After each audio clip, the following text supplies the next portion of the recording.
My fellow Americans, I am thrilled to be back in the United States after our first historic foreign trip. Over the course of 9 days, Melania and I traveled to some of the holiest sites in the 3 Abrahamic religions and met with nearly 100 foreign leaders. Everywhere we went, my goal was to advance American interests, to build a coalition of nations to drive out the terrorists, and to unlock a future of peace, prosperity, and hope for all Americans and people around the world.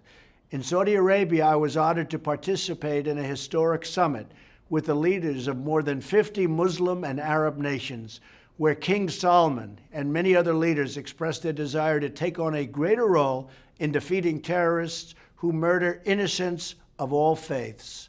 At this unprecedented summit, we opened a new center to combat extremist ideology, launched a task force to block funding for terrorists, and agreed to a massive economic development deal that will create hundreds of thousands of new jobs in the United States. I also discussed the importance of the nations of the region taking more responsibility on migration so that more young people are part of creating a better future in their home societies.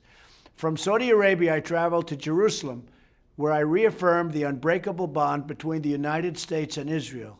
There, I prayed at the Western Wall, visited the Church of the Holy Sepulchre, and was awed by the majesty of that sacred land and the perseverance of the Jewish people. I also traveled to Bethlehem, another ancient city of wonder, where I met with Palestinian leader President Abbas. Both President Abbas and Prime Minister Netanyahu assured me they are ready to reach for peace.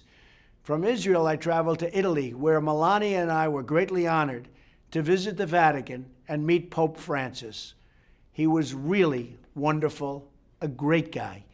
Then I traveled to 2 summits with our key allies. First, the NATO summit in Brussels, where nations agreed they must do more to meet their financial obligations and pay their fair share, because right now it is not fair to the United States, but it soon will be.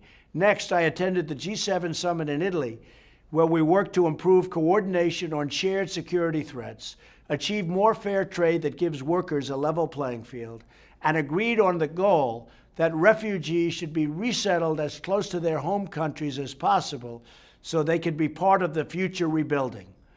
Before we returned home, I was delighted to conclude my trip by visiting American military families.